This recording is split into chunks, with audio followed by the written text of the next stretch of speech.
sueño-vigilia, la fortaleza y los factores psicosociales. Efectos del estrés agudo. En su mayor parte, la respuesta al estrés pretende ser aguda y limitada en tiempo. La naturaleza limitada en tiempo del proceso convierte los efectos metabólicos e inmunosupresores acompañantes en una ventaja. Es la cronicidad de la respuesta la que se piensa genera daño a la salud física y mental. Los factores estresantes asumen distintos patrones en relación con el tiempo. Pueden clasificarse como agudos con límite temporal, crónicos intermitentes o crónicos sostenidos. Un factor de estrés crónico intermitente es uno al que una persona se expone de modo crónico.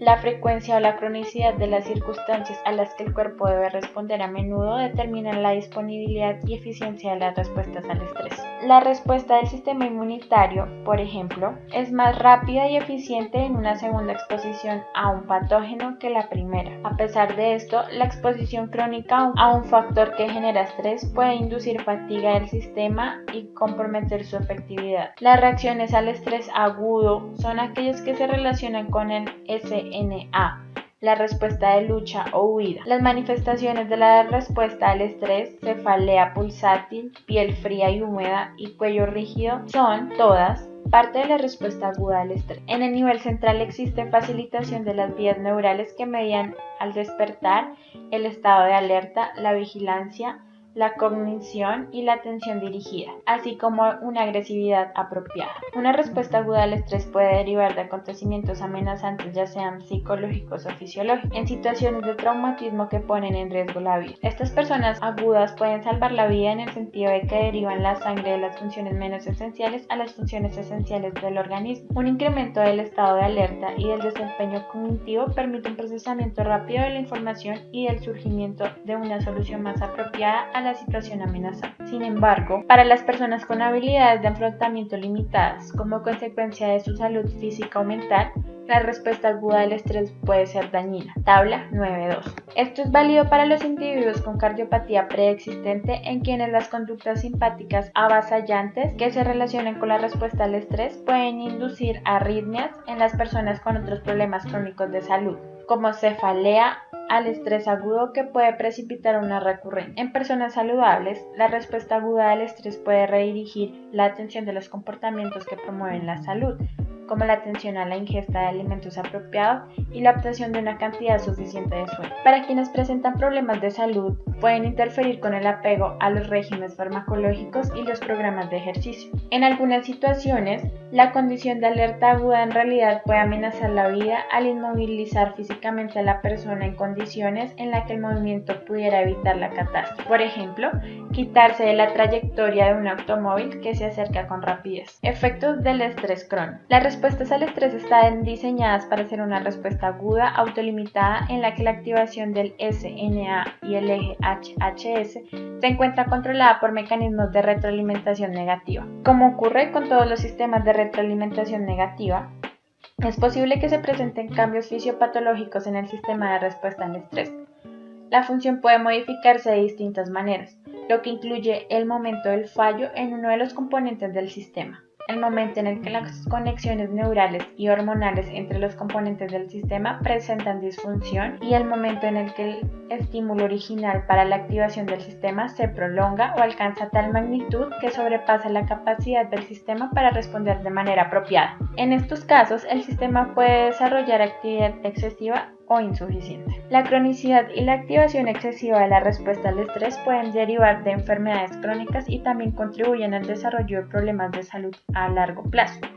La activación crónica de la respuesta al estrés es un problema importante de salud pública, tanto de la perspectiva de la salud como de sus costos. El estrés se vincula con una mirada de trastornos de salud, como las enfermedades de los sistemas cardiovascular, gastrointestinal, inmunitario y neurológico, así como la depresión, el alcoholismo crónico y el consumo excesivo de drogas, los trastornos de la alimentación, los accidentes y el suicidio. Síndrome de estrés postraumático. El trastorno de estrés postraumático, TEPT, se identifica con frecuencia.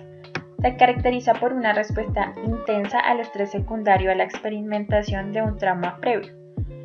La persona puede recordar el suceso traumático o bien el TEPT ocurre sin que se recuerde una experiencia estresante temprana. El TEPT, que se manifiesta más de 6 meses después del suceso traumático, se denomina TEPT de inicio tardío. Al principio, el TEPT se denominó fatiga de batalla o shock de coraza porque se describió primero en soldados que regresaban del combate. Si bien la guerra aún es una causa relevante de TEPT, otros acontecimientos catastróficos mayores, como la de desastres relacionados con los fenómenos ambientales, huracanes, terremotos e inundaciones, los accidentes aéreos, los bombardeos terroristas y la violación o el maltrato infantil, también pueden dar lugar al desarrollo del trastorno. Las personas expuestas a sucesos traumáticos también están en riesgo de desarrollar depresión mayor, trastorno de pánico, trastorno de ansiedad generalizada y abuso de sustancias. Asimismo, es posible que presenten síntomas físicos y enfermedades, por ejemplo, hipertensión, asma y síndromes de dolor crónico. El TEPT se caracteriza por una constelación de síntomas que se experimentan como estados de intrusión, evitación y alerta excesiva.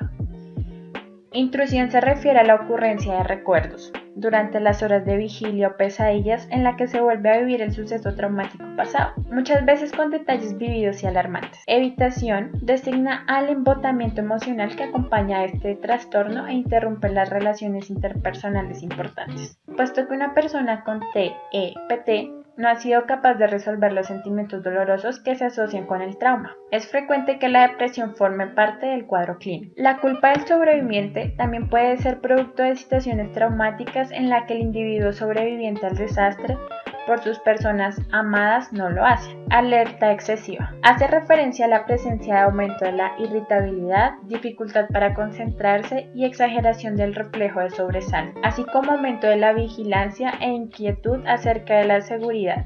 Además, las personas con TEPT a menudo experimentan problemas de memoria, trastornos del sueño y ansiedad excesiva. Para establecer el diagnóstico de trastorno estrés postraumático, la persona debe haber sufrido, atestiguado o confrontado un suceso traumático que produce una respuesta individual, que incluye horror y miedo. Los 3 síntomas de intrusión, evitación y alerta excesiva que caracterizan el trastorno de estrés postraumático deben ocurrir en coincidencia durante por lo menos un mes, y el trastorno debe haber generado una tensión clínica significativa. Si bien la fisiopatología del trastorno estrés postraumático no se conoce en su totalidad, la revelación de los cambios fisiológicos relacionados con el trastorno aclaró la razón por la cual algunas personas se recuperan del mismo, en tanto que otras no lo hacen. Se integró la hipótesis de que los síntomas de intrusión del trastorno estrés postraumático pueden derivar de una activación exagerada del sistema nervioso simpático en respuesta al suceso traumático. Las personas con trastorno estrés postraumático crónico muestran concentraciones altas de noradrenalina y aumento de la activación de los receptores adrenérgicos alfa-2. Estudios neuroanatómicos identificaron alteraciones en 2 estructuras cerebrales, amígdala e hipocampo. La tomografía por emisión de positrones y la resonancia magnética funcional revelan un aumento de la reactividad de la amígdala y el hipocampo, así como disminución de la reactividad del giro anterior del cíngulo y las áreas orbitofrontales. Estas áreas del cerebro participan en la respuesta del miedo. El hipocampo también participa en los procesos de la memoria.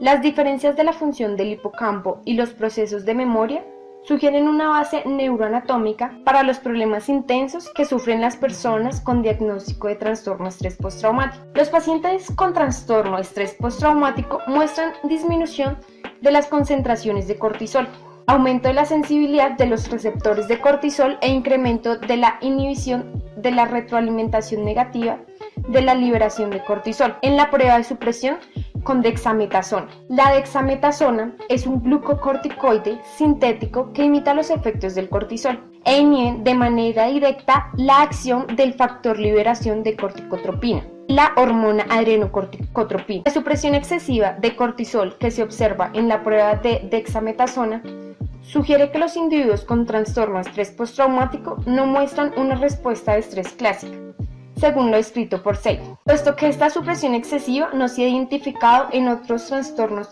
psiquiátricos pudiera fungir como un marcador en cierto grado específico del trastorno estrés postraumático. Se sabe poco acerca de los factores de riesgo que predisponen a las personas al desarrollo de trastorno estrés postraumático. Las estadísticas indican que es necesario realizar estudios para determinar los factores de riesgo para el trastorno estrés postraumático, como medio para atender aquellas que pudieran requerir medidas terapéuticas intensivas después de sufrir un suceso que pone en riesgo la vida. La investigación también es necesaria para determinar los mecanismos por los cuales el trastorno se desarrolla, de tal manera que pueda prevenirse o, si esto no es posible, para desarrollar estrategias terapéuticas que disminuyan los efectos devastadores del trastorno sobre los afectados y sus familias. Los profesionales de la atención de la salud necesitan ser conscientes de que las personas que se presentan con síntomas de depresión, ansiedad y consumo excesivo de alcohol o drogas pueden estar sufriendo trastorno de estrés postraumático. El interrogatorio al paciente debe incluir preguntas relativas a la ocurrencia de violencia, pérdidas mayores o sucesos traumáticos para la vida de la persona. El proceso de desahogo o la práctica de hablar del suceso traumático en el momento en que ocurre a menudo es un instrumento terapéutico efectivo. Quienes participan en equipos de atención en crisis muchas veces se encuentran entre las primeras personas que atienden las necesidades emocionales de los individuos atrapados en accidentes catastróficos. Algunas personas pueden necesitar tratamiento continuo, individual o grupal. Con frecuencia resulta útil la administración concurrente de tratamiento farmacológico con agentes antidepresivos y ansiolíticos que ayudan al individuo a participar de manera más integral el tratamiento. Más importante aún, no debe hacerse que el individuo con trastorno estrés postraumático se sienta responsable del trastorno o que éste se considere como una debilidad del carácter. No es raro que se diga a la gente que padece este trastorno, que lo supere o siga adelante a pesar de él, ya que los otros lo han hecho. Existe evidencia amplia que sugiere que existe una base biológica que explica las diferencias de las respuestas individuales ante los sucesos traumáticos y que estas diferencias tienen que tomarse en consideración. Tratamiento e investigación de los trastornos por estrés. El cambio que ocurre en el sistema bioquímico de respuesta al estrés en las personas que experimentaron algún tipo de maltrato durante la niñez y no son capaces de responder de modo efectivo a los factores estresantes posteriores, se denomina respuesta traumática al estrés. Existe evidencia que respalda el hecho de que la intervención temprana puede ayudar a la persona a adoptar mecanismos de adaptación nuevos, efectivos para controlar de mejor forma el estrés en el futuro. Además, un estudio conducido con cuidadores de algún cónyuge o miembro de la familia demostró que las personas refirieron niveles más altos de estrés por el papel de cuidador. También tenía una salud percibida más deficiente.